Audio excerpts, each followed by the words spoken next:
ang reaksyon ni Arthur nang nalamang may mas malakas pa pala kaysa sa isang retainer. Ang apat na sights na hindi lang mas malakas sa mga retainer na kayang talunin ng isang lance na walang kahirap-hirap, kundi sila rin ang mga alas ni Agronov Retra para sa paparating na digmaan. Kaya huwag na nating patagalin pa, let's go! And please like and subscribe sa ating YouTube channel mga lods at mag-follow sa ating Facebook page. Salamat! Nagsimula ang chapter na ito kung saan ipinakitang pasuntok na itong si Tassie. Ngunit naisip ni Arthur na lagi daw nitong ini-overextend ang mga suntok. Kaya ang kailangan lang niyang gawin ay dumuko ng kaunti at pumasok sa loob.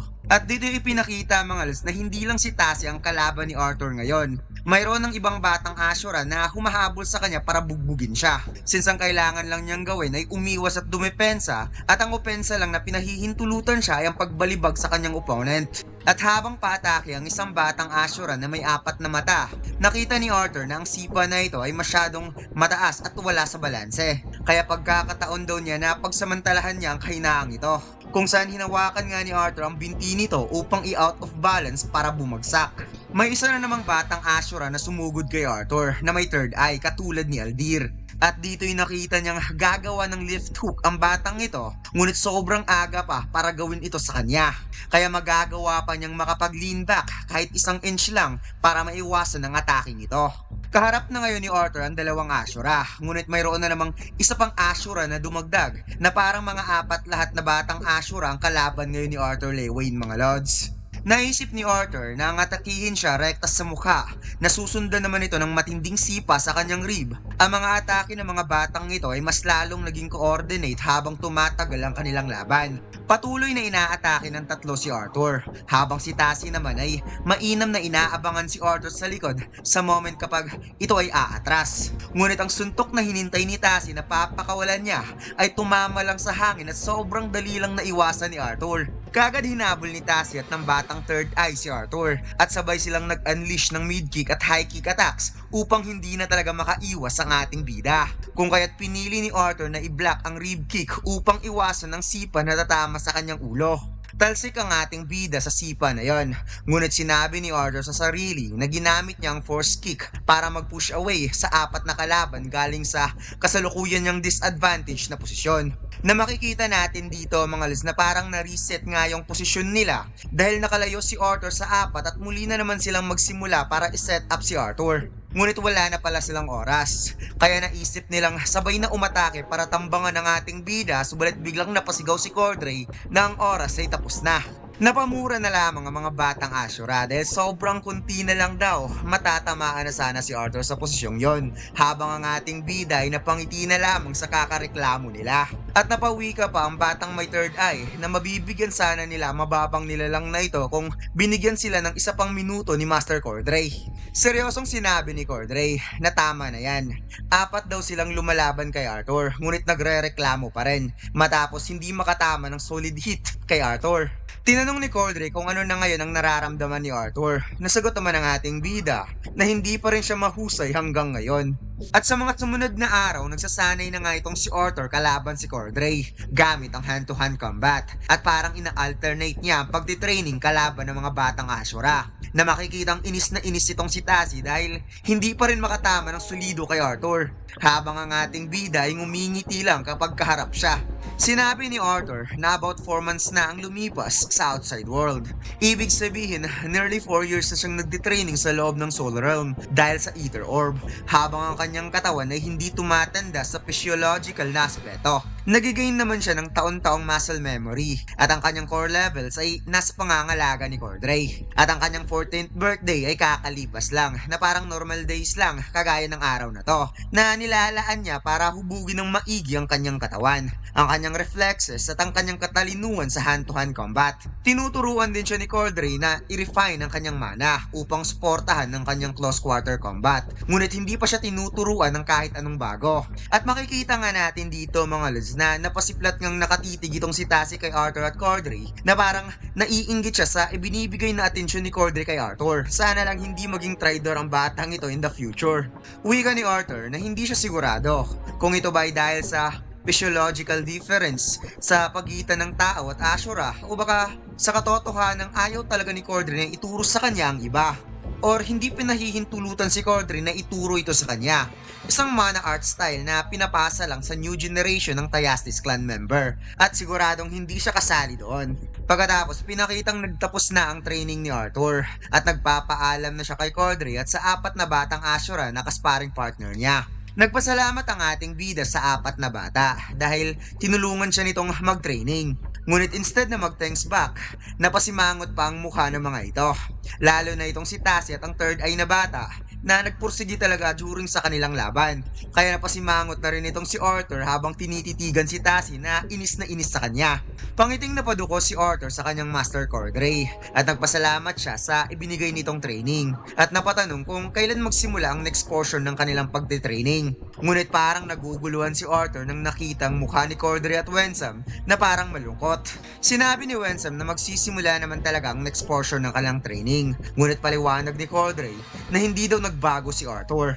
Kaya sinabi ng ating bida, anong ibig niyong sabihin? Ang kanyang mana core ay nag-advance naman into light yellow at halos full stage na ito, technically. Paliwanag ni Winsome kay Arthur na bagamat nakakatulong ang Ether Orb sa pagsasanay, ipinagbabawal ito sa mga bata, lalo na sa mahabang pagtitraining. Dahil ang pagkakaiba ng daloy sa oras ng Soul Realm at sa tunay na mundo ay nagdudulot ng pagkabaliw kung ang isang tao ay hindi pa ganap nahuhubog ang kaisipan. Dagdag pa ni Cordray na kahit si Lord Endrat ay nagdadalawang isip na ipagamit ito kay Arthur. Ngunit dahil sa paparating na digmaan, wala silang choice. Subalit iba ang nangyari kay Arthur. Napanatili nito ang sarili.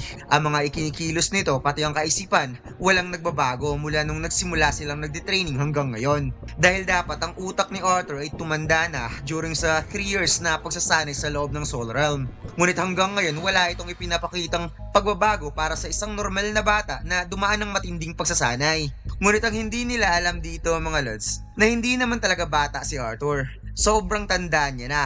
Kaya wala talaga magbabago sa kanya, lalo na sa kaisipan. At umaacting lang siya na bata minsan kapag natutuwa at na-excite. Paliwanag ni Arthur na maaga naman talaga nahubog ang kaisipan niya kumpara sa mga kaedad niya. At nasanay na siyang ipinapakita ang sarili kung ano man siya ngayon. Sa katunayan, naging professor siya sa Cyrus Academy at tinuturuan niya mga kaedad niya. Napaduko na lamang si Winsome na napashake-shake sa kanyang ulo. Dahil ang importante para sa kanila ngayon ay ang training lang ni Arthur. At nagpasalamat naman siya sa naitulong ni Cordray dahil walang ibang Ashura na mahihigitan ng kaalaman ni Cordray patungkol sa close quarter combat. Sagot naman ni Cordray na hindi na kailangan pang magpasalamat si Winsome. Mas magiging maganda sana ang pagsasanay ni Arthur kung aktual na makaharap ni Arthur ang mga mixed bloods Ashura na yon. Hinawakan ni Cordray sa balikat si Arthur at sinabing dapat tandaan ni Arthur na ang mga mage na nasa Alakraya ay tinuturuan din at ginaguide ng mga Ashuras. Ang mana arts sa continent ng Alakraya ay mas advanced kaysa sa Dikatin, kaya nakaka-frustrate para sa kanya na ganito sila ginapos ng kapalaran. Ngunit ang paglabag sa kanilang mga kasunduan ay pwedeng magdudulot sa pagkasira ng buong mundo. Kaya kung ayaw ni Arthur na mangyayari ito sa hinaharap, kailangan si Arthur mismo ang tatalo sa mga mixed bloods Ashura na yon.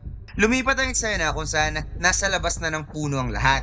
At sa huling pagkakataon, muling nagpaalam si Arthur sa apat na batang Ashura at kay Cordray. Ngunit ang babaeng Ashura lang ata ang nagbigay pabalik ng paggalang kay Arthur. Kinuha ni Winsome ang isang scroll at ibinigay ito kay Arthur. Ngunit nang nabasa ng ating bida ang nakasulat, biglang nag-iba ang kanyang reaksyon na parang may nabasa siyang kakaiba. Lumipat ang eksena kung saan naglalakad si Winsome at Arthur papunta sa sunod na lugar na pagsasanayan ng ating bida. Habang si Arthur ay parang malungkot at may galit na nararamdaman, maybe dahil sa kanyang nabasa kanina. Wika ni Arthur na ang impormasyong ibinigay sa kanila ni Director Goodsky ay patungkol sa tinatawag na foresights. Kaya sinabi ni Arthur na ina-assume niya na ito ang magiging target niya. Tugon ni Winsome na sa pagkakaalam niya, bawat sites ay mayroon ding mga retainer, mga kanilang personal aid na capable na mag-dispatch ng isang lance na walang kahirap-hirap. At ngayon mayroong 4 na sites na mas malakas pa sa mga retainer na yon. Nagawa nilang mabuo ang konklusyong nito based sa piraso ng fragment na nakolekta nila mula sa dungeon kung saan napatay si Lance Alea. Ngunit na-confirm ni Director Goodsky na ito ay galing sa prime blood ng isang retainer level. Biglang napawait si Arthur at sinabing akala ba niya si Director Goodsky ay nasa ilalim ng isang bind na pinipigilan siyang magsalita patungkol dito. Ngunit si Wensam ay hindi nagsalita at patuloy lang sa paglalakad at baka dahil alam ni Wensam mga lods na isa talagang spy si Director Goodsky na galing sa Alakraya at ayaw lang niyang ipaalam kay Arthur dahil ayaw niyang masira ang pagtitraining nito. Napatitig na lamang ang ating bida at napabuntong hininga. At napaisip na ang responsable sa pagpatay kay Lancelea ay tinatawag na retainer at hindi isang site. Na-realize ni Arthur na ang bigat sa dalawang kontinente sa paparating na digmaang ito ay magpapadala ng milyong-milyong sundalo na lumalaban para sa kanilang lupain. Ang Dikatin at ang kanyang pamilya ay kasalukuyang ligtas pa, ngunit gaano kaya ito tatagal sa lakas ng Pretra? Ngunit napano sa isipan si Arthur dahil at least ngayon mayroon na siyang goal at solidong numero ng mga kalaban at yun ang target niya. Dumating ng dalawa sa napakalalim na bangin at sinabi ni Wensam na ito na ang susunod na training grounds ni Arthur. Nasagot naman ni Arthur, syempre naman ito na yon. Wala na silang ibang dadaanan mahuhulog na sila. Napatanong si Wensam kung naaalala pa ba ni Arthur kung anong sinabi niya sa susunod ditong pagsasanay. Nasagot naman ng ating bida na hindi siya pwedeng gumamit ng kahit ano, maliban sa item na laman ng kanyang bag. At hindi rin siya pwedeng gumamit ng external mana art style. Ibinigay ni Wensam ang bag ni Arthur at sinabing tama ang sinabi ni Arthur at nauunawaan naman nito kung ano ang kailangan nitong makuha para makompleto ang misyon na to. Ang pelt ng Raptor Squirrel, ang Beast Core ng Silver Panther, at ang claw ng Titan Bear. Kaya sinabi ni Arthur na sana mga bagay na ito ang magpapatunay na dapat may matututunan pa siya kaysa sa Beast Will ni Sylvia na ibinigay sa kanya. Ngunit dagdag pa ni Wensam na mayroon pa palang isa pang kondisyon ang misyon na ito. Ibinigay ni Wensam ang isang circle bell at sinabing kailangan itong suotin ni Arthur sa lahat ng oras. At kapag makukuha na ni Arthur ang lahat ng item na nasa list, ipapaalam lang sa kanya sa pamamagitan ng pagsira sa bell na yan. At pangitipang sinabi ni Wensam na gusto rin niyang kunin ni Arthur ang mga item na ito na naaayon sa pagkakasunod-sunod. Kaya ang ating bida ay napasabi na lamang na nababahala na talaga siya sa pamamaraan ni Wensam ng pagsasanay. Napakamot si Arthur sa ulo na nagtungo sa pinaka-edge ng bangin at habang sinusuot niya ang kanyang bag, huminga muna ng malalim ang ating bida bago tumalon sa napakalalim na bangin. At dito lang nagtatapos ang chapter na ito mga lads. Huwag mo sana kalimutan mag-like, comment at mag-subscribe sa ating YouTube channel at mag-follow sa ating Facebook page. Salamat!